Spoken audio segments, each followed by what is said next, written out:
ભરૂચ જિલ્લાના વેજલપુર ભરૂચ જવા માટેનો પદયાત્રા સંઘ છેલ્લા 11 વર્ષથી નિયમિત રીતે યાત્રા કરી રહ્યો છે। આ વર્ષે આ સંઘે 12મી પદયાત્રાનો શુભારંભ કર્યો છે।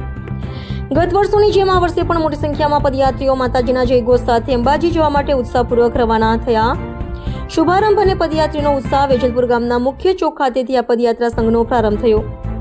આ પ્રસંગે ગ્રામજનો અને આસપાસના વિસ્તારના ભક્તો મોટી સંખ્યામાં ઉપસ્થિત રહ્યા હતા। સંઘના ધ્વજને પૂજા અર્ચના કરીને ગામના વડીલો અને આગેવાનો દ્વારા લીલી ઝંડી આપવામાં આવી હતી।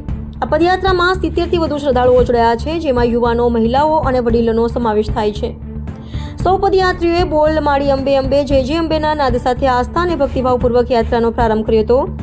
11 વર્ષનો ભવ્ય ઇતિહાસ આ પદયાત્રા સંઘે તેના 11 વર્ષ પૂર્ણ કર્યા છે, જે વેજલપુર અને ભરૂચ જિલ્લા માટે ગૌરવની વાત છે। દર વર્ષે આ સંઘમાં જોડાતા પદયાત્રીઓની સંખ્યામાં વધારો થઈ રહ્યો છે। આ સંઘ માત્ર યાત્રા જ નથી, પરંતુ ભક્તિ અને શ્રદ્ધાના પ્રતીક તરીકે ઓળખાય છે। સંઘ દ્વારા યાત્રા દરમિયાન ભક્તોની સુવિધાનું પણ ધ્યાન રાખવામાં આવે છે। આ સંઘના આયોજકો દ્વારા જણાવવામાં આવ્યું હતું કે માતાજીના આશીર્વાદથી જ યાત્રા સફળ બની રહી છે અને આગામી વર્ષોમાં પણ આ પરંપરા અવિરત ચાલુ રહેશે। રિપોર્ટર રવિ સૈયદ, ભરૂચ।